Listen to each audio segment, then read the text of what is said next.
చూడండి మన బండ్లకు వాటర్ మంద అయితే పోసేస్తున్నాం. దీంతో మైలేజ్ ఎంత వస్తుందో చూడాలి. ఇంకా రిస్క్ అవసరమా? ఎంత స్పీడ్గా వస్తున్నాయి ఇప్పుడు. ఇక్కడ ఆవుకేమైందా?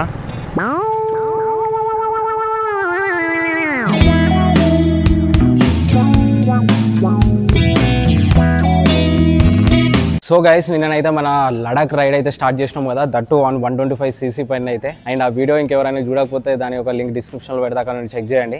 అండ్ మనం నిన్న నైట్ అయితే చంద్రపూర్కి అయితే రీచ్ అయిపోయినాం. నిన్న నైట్ చాలా తక్కువ డ్రైవ్ చేసినాము. సో అరౌండ్ ఒక 170-180 కిలోమీటర్ డ్రైవ్ చేసి అయితే చంద్రపూర్లో ఇక్కడ హోటల్లో అయితే స్టే చేసినాం. అండ్ ఇవాళ మన టార్గెట్ వచ్చేసి సాగర్ని రీచ్ కావాలి. ఇక్కడ నుండి సాగర్ అయితే అరౌండ్ 400 కిలోమీటర్స్ అవుతుంది మనకి. సో సాగర్ని రీచ్ అవుతామా, నియర్ బై రీచ్ అయినా రీచ్ కాకపోయినా నియర్ బై సాగర్ అయితే మనం రీచ్ కావాలి. అండ్ టైం అయితే 11:30 అవుతుంది. నేను లైట్ వండుకునేసరికి 3 అట్లయింది. సో ఇవాళ డే కూడా లేట్గా స్టార్ట్ చేసినాం. సో లేట్గా ఎండ్ చేయాలి. సో అరౌండ్ ఇవాళ టార్గెట్ అయితే 400 కిలోమీటర్స్ అయితే మనం వెళ్ళాలి. అండ్ లగేజ్ చూస్తారు కదా, ఇదంతా ఇప్పుడు మనం ప్యాక్ చేసేయాలి. 2 బండ్ల మీద ప్యాక్ చేసేసి మన జర్నీని అయితే స్టార్ట్ చేద్దాం. అండ్ వీడియోని అయితే ఎండ్ వరకు చూడండి, కామెంట్ చేయడం, హైప్ చేయడం అయితే మర్చిపోకండి. Let's begin our video. Guys, మొత్తం అయితే ప్యాక్ చేసేసినాం. ప్యాక్ చేయడానికి హాఫ్ అన్ అవర్ దాకా టైం పట్టేసింది. సో మొత్తం బ్లడ్ ప్యాడ్స్ పెట్టుకుంటున్నాం. మనం టీ బ్రేక్ అప్పుడు పెట్టేసుకున్నాం. Okay guys, let's go bro. And ఇది ఎట్లా అంటే ఇక్కడ మెయింటైన్ చేస్తుంటే అసలు హైవే మీద ఉంది కదా, సో ఇది ఇంకా వింత పనులకు వాడుతారు ఈ హోటల్ని. ఇంకా మీరు అర్థం చేసుకుంటారు. మరీ దారుణంగా ఉంది సిచ్యువేషన్ ఇక్కడ.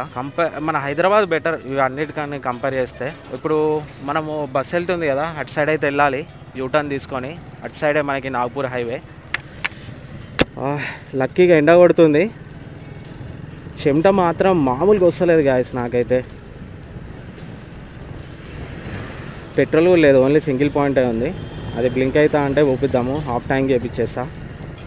యూటర్న్ తీసుకోవాలి బ్రో, యూటర్న్ తీసుకోవాలి. యూటర్న్, నువ్వు ఇయర్ ఫోన్స్ ఇవ్వు. యూటర్న్ తీసుకోవాలి, ఇక్కడ ఉంది. సో ఇప్పుడు రాంగ్ రూట్లో పోతున్నాం. రాంగ్ రూట్లో పోయి యూటర్న్ తీసుకోవాలి. అండ్ ట్రాఫిక్ కూడా గట్టిగా ఉంది కదా ఇక్కడ. మనకి చంద్రపూర్ అంటే కొంచెము సిటీ లాగానే అనుకోండి, ఇంకా గట్టి స్పీడ్లో వస్తుంది. Let's go bro, come on. And guys, ఇక్కడ నుండి మనం స్ట్రైట్గా వెళ్ళిపోతే నాగ్పూర్ హైవే అయితే ఉంటుంది మనకు ముందు. సో ఒక్కసారి చూడండి ఎంత ట్రక్ ట్రాఫిక్ ఉందో ఇక్కడ. మనకి ముందు డైవర్షన్ చేసుకోవాలి, నాగ్పూర్ హైవే ఎక్కాలి. మరీ దారుణంగా ఉంది ఇక్కడ సిచ్యువేషన్. చూడండి ఒకసారి ఎట్లుందో. మనకి ఎంత ట్రాఫిక్ ఉందో. మొత్తము చంద్రపూర్ మొత్తం ఫుల్ ట్రాఫిక్ అనుకుంటా. ఎందుకంటే ఇలా మల్టిపుల్ హైవేస్ కనెక్ట్ అవుతుంది ఇక్కడ నుండి. సో అందుకే. అండ్ ఇప్పుడు మనము యాక్చువల్గా సాగర్ పెట్టకుండా లొకేషన్ డైరెక్ట్ ఆగ్రా పెట్టినాము. ఎందుకంటే ఆగ్రా పెడితే మనకి NH-44 పైన చూపిస్తుంది, రోడ్స్ కొంచెం బాగుంటాయి. డైరెక్ట్ సాగర్ పెట్టి సాగర్ నుండి ఆగ్రా పెడితే మనకి సంథింగ్ ఏదో వేరే హైవే చూపిస్తుంది. అది అన్నీ చిన్న పల్లెటూళ్ళ పైన పోతుంది. సో రిస్క్ ఎందుకని చెప్పి డైరెక్ట్ ఆగ్రా పెట్టేసినాం. ఆగ్రా అయితే మనకు డైరెక్ట్ NH-44 కనెక్ట్ అయిపోద్ది. లాస్ట్ టైం మనం కుంభమేళ రైడ్ చేసినాం కదా, సో కొంత దూరం వరకు అయితే ఆ రోడ్ అయితే మనకు ఉంటుంది అండి. మొత్తం ఫుల్ ట్రాఫిక్. ఈ ట్రాఫిక్ నుండి బయట పడాలి first.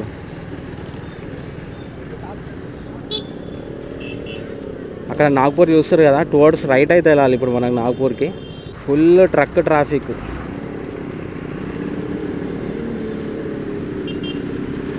Full traffic,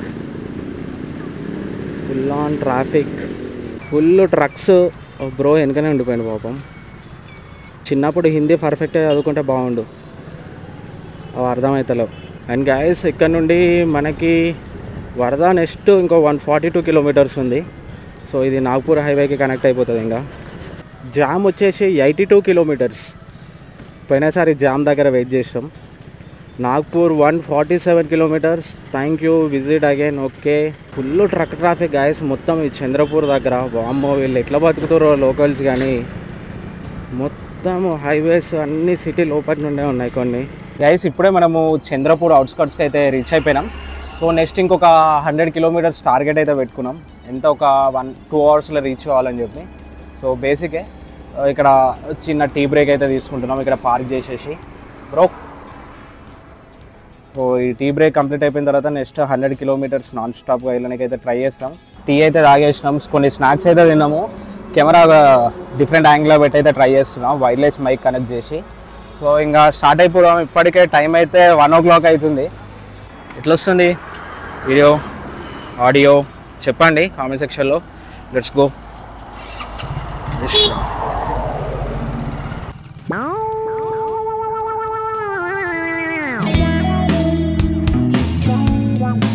okay aunty.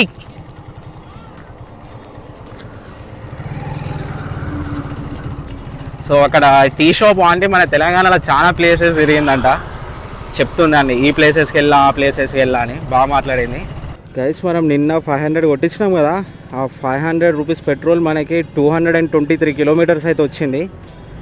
And ఇప్పుడైతే బండి రిజర్వ్లో పడ్డది. ముందు ఎక్కడైనా పెట్రోల్ బంక్లో అయితే ఫ్యూయల్ అప్ చేసుకోవాలి. సో హెచ్పీలో కొట్టిస్తే ఈసారి హెచ్పీలో కొట్టిస్తే మంచి మైలేజ్ వచ్చింది. అండ్ ఇంకొకటి మనకి హెచ్పీ పే ఉంది, దాంతో పే చేస్తే కొన్ని పాయింట్స్ అయినా వస్తాయి కదా. గైస్ హెచ్పీ పెట్రోల్ బంక్ కోసం చూస్తే సిచ్యువేషన్ ఏమైంది చూడండి. టోయింగ్కి వచ్చింది. హెచ్పీ పెట్రోల్ బంక్ మోసం చేసింది బ్రో. హెచ్పీ పెట్రోల్ బంక్ మోసం చేసింది. మనోడైతే పెట్రోల్ తీసుకురమ్మని అంటే క్వార్టర్ మంద అయితే తీసుకొచ్చిండు. సో యాక్చువల్గా ఏంటంటే మేము మందనే అనుకున్నాము, కాకపోతే దగ్గర నుండి అబ్జర్వ్ చేస్తే ఏంటంటే మనోడు ఆయన బండిలో పెట్రోల్ తీసి క్వార్టర్ మందు బాటిల్ అయితే పోసుకొచ్చిండు. సో క్యాలిక్యులేషన్ పరంగా పట్టుకొచ్చినట్టున్నాడు. చూడండి మన బండ్ల క్వార్టర్ మంద అయితే పోసేస్తున్నాం. సో దీంతో మైలేజ్ ఎంత వస్తుందో చూడాలి. ఇంకా ఇది జోక్, ఎక్కువ సీరియస్ తీసుకోకండి. बिजनेस नहीं है ये हमारा कपड़ा है. जम्मू कश्मीर. मोटरसाइकिल से? हाँ. अब इधर कहाँ से? हैदराबाद से नागपुर जम्मू कश्मीर. कायदा? अरे जम्मू कश्मीर को फिरा ले. हो इधर. మనకి క్వార్టర్తో పెట్రోల్ పోసిండు 40 రూపీస్ అంట. ఆ లెక్కన చూస్తే ½ లీటర్ 80 రూపీస్ పడుతుంది. మంచి బిజినెస్ అండ్ మనకి కొంచెం ఫన్. Let's go. ఇక్కడ ఈ మహారాష్ట్రలో చాలా రోడ్లకి ఇట్లా క్రాసింగ్స్ ఉంటాయి. సో ఇది హైదరాబాద్కి వెళ్ళే రూటు. ఇక్కడ నుండి హైదరాబాద్ 418 kilometers ఉంది. అండ్ ముందు జామ్ అనే ఒక ప్లేస్ ఉంది, అక్కడైతే లంచ్ చేయాలి. ఇంకా అరౌండ్ 65 kilometers దాకా అయితే వచ్చినాం. అక్కడేమో వర్షం ఉంది, ఇక్కడేమో వర్షమే లేదు చూడండి, మొత్తం ఖాళీ రోడ్డు. అండ్ నాగపూర్ వచ్చేసి ఇంకొక 70 kilometers మాత్రమే ఉంది ఇక్కడ నుండి. హైవేల మీద ఇట్లుంటుంది ఆవులతో పరిస్థితి. ఇంకా కొంతమంది డ్రైవర్లు నిజంగా లారీ డ్రైవర్లు చాలా మంచిగా నడుపుతారు. దానికి సడన్ బ్రేక్ వేసారు అక్కడ ముందున్న 2 లారీలు వచ్చి. అండ్ మనకి ఫ్యూయల్ పంప్ వచ్చేసి ఇంకొక 1 minute దూరంలో ఉంది. ఫ్యూయల్ అప్ చేసుకొని నెక్స్ట్ ఫుడ్ స్టాప్ ఇంకా. సో గాయస్ ఇప్పుడు మనం అఫీషియల్గా NH44 మీద ఉన్నాం. సో దీని మీద నుండి మనకు సీదా వెళ్ళిపోతే శ్రీనగర్ వచ్చేస్తుంది మనకి. This is the NH44. ఇక్కడ కూడా ఒకటి హెచ్పీ ఉంది, ఇక్కడ కొట్టేద్దాం. యూటర్న్ తీసుకోవాల్సిన పని లేదు. హెచ్పీ భయ్యా, హెచ్పీ పే నా హెచ్పీ పే భయ్యా ఇधर डालो 550.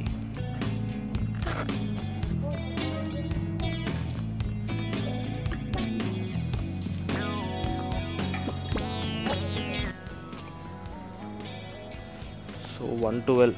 సో ఇలాంటి మన ట్రాన్సాక్షన్ చేస్తే మన ఫ్యూయల్కి ఎంత అయిందో ఒక క్లారిటీ ఉంటుంది, మొబైల్లో అయితే ఉంటుంది. కంప్లీట్ యాప్లో స్పెండింగ్స్ అరౌండ్ 4 liters దాకా అయితే వచ్చింది. తెలంగాణలో ఇక్కడ తక్కువ ఉంటుంది అనుకుంటే తెలంగాణ కన్నా 4 రూపాయలు ఎక్కువ ఉంది. మధ్యప్రదేశ్లో తక్కువ ఉంటుంది నాకు తెలిసి. సో గైస్ ఫ్యూయల్ అయితే అయిపోయింది. నెక్స్ట్ ఇంకా ఫుడ్ అయితే తినాలి. అరౌండ్ 3:30 అవుతుంది టైము, ఇంతవరకు ఏం తినలేదు. ఎవరికైనా తెలియకపోయి ఉంటే NH44 అనేది మనకి కన్యాకుమారి నుండి కాశ్మీర్ వరకు ఒకటే highway. So around 2700 or 3000+ kilometers ఉంటుంది ఈ హైవే మొత్తం. Kanyakumari to Kashmir NH44. ఈ NH44 మీద మనది వచ్చేసి ఇది సెకండ్ టైం జర్నీ నౌ. కాకపోతే ఇప్పుడు కంప్లీట్ శ్రీనగర్ వరకు NH44 మీదకి వస్తారు ఇంకా దీని మీద. గ్యాస్ అక్కడ ఒక్కొక్క దాబా ఉంది, అక్కడికి పోయి అయితే ఇప్పుడు తినాలి. మేము ఇట్లా చూసుకుంటా పోతా అంటే అన్నీ స్కిప్ చేసుకుంటా పోతున్నాం. అటు పోవాలి, కాకపోతే వెహికల్స్ చాలా హెవీ స్పీడ్గా వస్తున్నాయి. బ్రో రిస్క్ అవసరమా? ఎంత స్పీడ్గా వస్తున్నాయి ఇప్పుడు. ఆగు.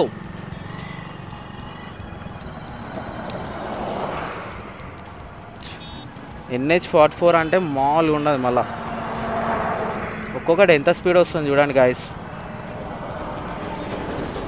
మొత్తం లారీలే, హైవే మొత్తం లారీలే. Lodging, boarding, AC rooms, non AC rooms అంట. అప్నా దాబా.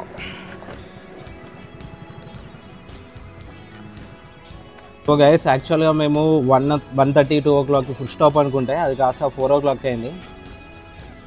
అండ్ మధ్యలో ఈ వర్షం పడడం వల్ల మన రైడ్ అనేది చాలా మెల్లగా పోతుంది అనుకున్న దానికన్నా. కుంభమేళ రైడ్ చేస్తున్నప్పుడు ఒక 3-4 అవర్స్లో అట్లీస్ట్ 200 kilometers కవర్ అవుతుండే. కాకపోతే ఇక్కడ 4 hours-కి 100 kilometers కవర్ అవుతుంది. అట్లుంది situation. And chicken thali order పెట్టేసినాం. సో ఇది తింటున్నాం. నెక్స్ట్ ఇంకా మన జర్నీని అయితే కంటిన్యూ చేద్దాం. సో గాయస్ ఇక్కడైతే మన లంచ్ అయితే కంప్లీట్ చేసుకున్నాం. అది మనకి టైం అయితే అరౌండ్ 4:31 అయితే అవుతుంది. సో దాబాలో ఫుడ్ అయితే బాగానే ఉంది, not bad. So let's go. Phone పెట్టేసినాం, అన్నీ పెట్టేసినాం. మ్యాక్సిమం ఎంత వీలైతే అంత వెళ్ళి మధ్యలో ఒక టీ బ్రేక్ ఇంపార్టెంట్. సో యాక్చువల్గా ఇప్పుడు రాంగ్ రూట్లో వెళ్ళి అక్కడ అటు సైడ్ అయితే వెళ్ళాలి. వెదర్ అయితే కొంచెం క్లౌడీగానే అయితే ఉంది. సో చూద్దాము రెయిన్ పడుతుందా, ముందు పడతలేదా ఏందని చెప్పి. వర్షంతో మనకు ఒకటి ఉంది, ఎందుకు వదిన కొద్దీ వర్షం వస్తుంది, ఎండ కొడుతుంది, వర్షం వస్తుంది, ఎండ కొడుతుంది.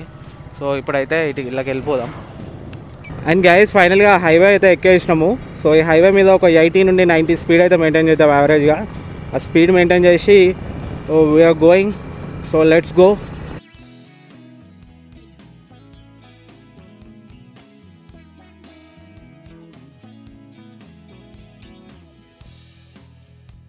సో గైస్ జస్ట్ నాగ్పూర్ అయితే క్రాస్ అయిపోయినాం. సో ఒక టీ బ్రేక్ కోసం అయితే ఆగినాము. అప్పుడు ఫుల్ లైట్ ఉంది, ఇంకా చాయ్ తాగడం అయిపోలే, అప్పుడే మొత్తం చీకటి అయిపోయింది. వెదర్ కంప్లీట్గా చాలా అన్ప్రెడిక్టబుల్గా ఉంది. ఇంకెంత బ్రో, ఇంకా నియర్లీ 1500 kilometers ఎట్లా పోతాం మేము. ఈ చాలా అన్ప్రెడిక్టబుల్ ఉంది. సెకండ్ అయితే ఇంకా నాగ్పూర్ దాటాలి.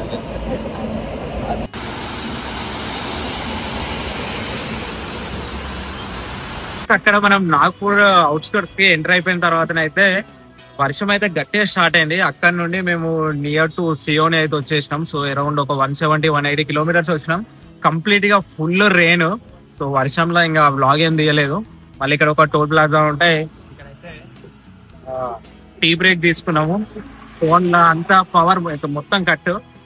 సో నెక్స్ట్ ఫ్యూల్ అప్ చేసుకొని మాక్సిమం జబల్పూర్ పోనీకి అయితే ట్రై చేస్తాం. టైం అయితే అరౌండ్ 10:30 అట్లా అవుతుంది. నైట్ ఇంకేం తినలేదు, నాకు తెలిసి మ్యాక్స్ స్కిప్పే. అండ్ గైస్ ఇక్కడైతే టీ బ్రేక్ అయితే కంప్లీట్ అయింది. టీ బ్రేక్, డిన్నర్ బ్రేక్ అన్నికన్నా అయిపోయినాయి. సో ఇక్కడ నుండి నెక్స్ట్ జబల్పూర్ వచ్చేసి నాకు తెలిసి ఒక 200 kilometers ఏమో ఉంది. ఇంకా లేట్ చేయకుండా అక్కడికైతే స్టార్ట్ అయిపోయినాం. ఇది సిచ్యువేషను రెయిన్స్కి అవన్నిటికీ. లెట్స్ గో శ్రమ్. సో ముందు వర్షం పడకుండా బాగుంటుంది. ఇప్పటికే వర్షంలో డ్రైవ్ చేసి చిరాకు వస్తుంది. అండ్ ఇప్పటికే ఓవరాల్ మనం 413 kilometers అయితే కంప్లీట్ అయిపోయింది మన జర్నీ. స్పీడోమీటర్ 2 రోజులు రెయిన్ పడితే రీసెట్ అవుతుండే, కాకపోతే ఇప్పుడు సెట్ అయిపోయింది. ఆల్రెడీ రిజర్వ్లో పడ్డది. నిన్న అంటే మనం చాలా తక్కువ స్పీడ్లో వచ్చినాం కదా, 50-60 వచ్చినాం కాబట్టి గట్టి మైలేజ్ వచ్చింది. ఇవాళ చాలా స్పీడ్లో వచ్చినాం. మైలేజ్ అయితే అంతే 45 నుండి 50 లోపు అయితే వచ్చింది. మళ్ళీ నెక్స్ట్ ఫుల్ ట్యాంక్ అయితే చేయించుకోవాలి, ఎందుకంటే జబల్పూర్ పోతా అంటే కొంచెం ఫారెస్ట్ అవన్నీ ఉంటాయి. ఇప్పుడే కొంచెం వర్షం తగ్గి ప్రశాంతంగా ఉంది వెదర్ అయితే. ఇట్లుంటే మనం ఎంతసేపు అయినా డ్రైవ్ చేయవచ్చు, కాకపోతే వర్షం పడితేనే చాలా ఇబ్బంది అయితే అయిపోతుంది. చూడండి ఇటు ఇంకొకటి ఏంటంటే ఈ నైట్ టైం మొత్తంలో మనం పెంచ్ టైగర్ రిజర్వ్ని అయితే క్రాస్ చేసుకుంటూ వచ్చినాం. మంచి వర్షం పడుతుండే. సో ఇంకా నేను కవర్ చేయలేదు, వర్షంలో కెమెరాతో రికార్డ్ చేయడం రిస్క్ కదా. సో అట్లా అని చెప్పి. అండ్ నెక్స్ట్ ఇంకా ముందు కూడా ఉంటుంది. వర్షం పడకపోతే బాగుంటుంది, మీకు చూపిస్తా. నైట్ టైంలో కొంచెం రిస్కే ఈ రూట్స్, బట్ తప్పదు, ఎందుకంటే మనం చాలా మెల్లగా వెళ్తున్నాం వర్షాలకి, మన కంటెంట్ మేకింగ్కి అదంతా. సో మీకు పెంచ్ టైగర్ రిజర్వ్ అని చెప్పినా కదా, పెంచ్ టైగర్ రిజర్వ్ తూరియా అని చెప్పి ఇలా డిఫరెంట్ గేట్స్ ఉంటాయి పోనీకి. ఇలా మనకి సఫారీ కూడా ఉంటుంది. లాస్ట్ టైం కుంభమేళ వెళ్ళినప్పుడు ఇదే రూట్లో వెళ్ళనుండే, కాకపోతే ఇప్పుడు చీకట్లో వెళ్తున్నాం. అమ్మో, ఇక్కడ ఆవుకేమో అయిందా, కన్స్ట్రక్షన్లు ఉందా? ఆల్రెడీ రిజర్వ్లో పడ్డది కదా, ఫ్యూయల్ అయితే ఇప్పించాలి. అండ్ ఇక్కడ 107 ఉంది మధ్యప్రదేశ్లో. భయా హెచ్పి పే నయే ఎంత కొట్టిద్దాం బ్రో? ట్యాంక్ ఎక్కువ పడుతుంది, నాకు 1500 దాకా పడుతుంది. ముందు తక్కువ ఉంటుంది కదా. ఎక్కువ 800 కొట్టిస్తా, లేకపోతే 850 కొట్టిస్తా. భయా 849 जबलपुर और कितना दूर है भाई? 200 బస్ కరెక్ట్ వచ్చింది బ్రో. హాఫ్ ట్యాంక్ వచ్చింది. సో 7.86 లీటర్స్ వచ్చింది 849కి. సో ఇంకో 12 కిలోమీటర్స్ తర్వాత మన ఘాట్ సెక్షన్ అయితే స్టార్ట్ అవుతుందంట. సో లాస్ట్ టైం వచ్చినప్పుడు కొంచెం ఐడియా ఉంది, కొంచెం జాగ్రత్త పోవాలి. ఇంకా బ్రో షల్ స్టార్ట్. నీ దాంట్లో ఉందా పెట్రోల్? సో యాక్చువల్గా ఉత్తరప్రదేశ్లో చాలా తక్కువ ఉంటుంది, కాకపోతే ఎందుకైనా మంచిది నైట్ టైం అని చెప్పి అట్లీస్ట్ హాఫ్ ట్యాంక్ అయినా ఉండాలని చెప్పి ఒక 840 అయితే కొట్టించినాము. నా దాంట్లో ఈజీగా 1500 ప్లస్ అయితే పడుతుంది ఫ్యూయల్. అయినా ఆల్రెడీ కొంచెం ఫ్యూయల్ అవుతుంది. Okay for better. So guys ఇది మనకి పెంచ్ టైగర్ రిజర్వ్ ఇదంతా. సో చెప్తున్నా కదా చాలా డేంజర్ ఉంటాయి. ఘాట్స్ కూడా మనకి ముందు స్టార్ట్ అవుతాయి. మన హెడ్లైట్ కొంచెం తక్కువ వస్తుంది.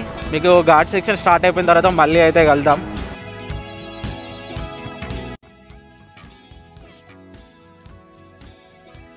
The next day. నిన్న నైట్ అయితే కంప్లీట్గా పెంచ్ టైగర్ రిజర్వ్ నుండి డ్రైవ్ చేసుకుంటా టువర్డ్స్ జబల్పూర్ ఇంకొక 150 కిలోమీటర్స్ ఉందనగా ఇప్పుడు పెట్రోల్ బంక్ అనిపించింది. లక్కీగా వర్షం పడతలేదని క్యాంపింగ్ అయితే చేసుకొని నైట్ ఇక్కడనే వండుకున్నాం. ఇవాళ వచ్చేసి అఫీషియల్గా మన లడాక్ రైడ్లో డే 3.